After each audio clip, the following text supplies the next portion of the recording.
సిద్దిపేట పట్టణ ప్రభుత్వ ఆసుపత్రి ముందు శానిటరీ సెక్యూరిటీ పేషెంట్ కేర్ కార్మికుల ధర్నా తమకు 5 నెలల నుండి వేతనాలు చెల్లించడం లేదు అని ధర్నాకు దిగిన కార్మికులు తమ జీవితాలు అయోమయంలో ఉన్నాయని కార్మికులు వాపోతున్నారు. కిరాయిలు కట్టలేని స్థితిలో మా కుటుంబాలు ఉన్నాయని ఆవేదన చెందుతున్నారు.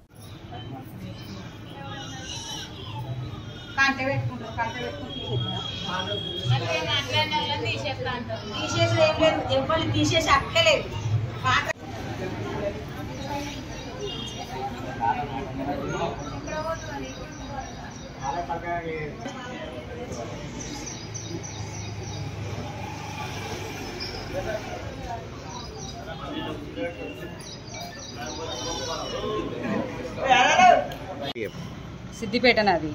నేను పెరకలక్ష్మి. మా ఇంట్లో నేను పని చేయబట్టి 27 సంవత్సరాలు అవుతుంది. కానీ ఇంత ఘోరం అయితే ఎప్పుడూ కాలేదు. ఇప్పుడు 5 నెలల నుంచి జీతాలు వస్తలేవు. మరి 5 నెలల నుంచి మేము ఏం కట్టుకొని ఎక్కడెక్కడ అప్పులు కట్టుకోవాలి, ఎట్లా తినాలి, ఏం తిని రావాలి, మాకు ఆటో కిరాయిలేంది, ఇండ్ల కిరాయిలేంది, ఇండ్ల కిరాయి ఉన్న బోర్లు బుక్కలు తీసి బయటపడేస్తుండ్రు. బియ్యం లేకుండా, పైసలు సుక్క రూపాయి లేకుండా మేము ఎట్లా బదలడుకొని వీడికి ఎంత కష్టం మీద వస్తున్నామో కానీ ఆ కష్టాన్ని మాత్రం ఎవ్వరు గ్రహిస్తలేరు, మాకు విలువ ఇస్తలేరు. అంత ఘోరంగా ఉంది. అడిగినాం రేపు మాపు ఇప్పటికి 5 సార్లు టైం పెట్టిర్రు. 5 సార్లు టైం పెట్టిర్రు. నిన్న పడతాయి అన్నారు. ఇక పడకుండా కూర్చోమన్నారు. కూర్చున్నాం. ఇప్పుడు మళ్ళీ సోమవారం వరకు అంటారు.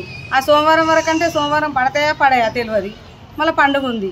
ఎప్పుడు పండుగ ముంగట సెలవుల ముంగట మాకు ఇస్తాము అనుకుంటా మమ్మల్ని ఆగం చేస్తారు. మాకు ఇట్లా నచ్చుతలేదు.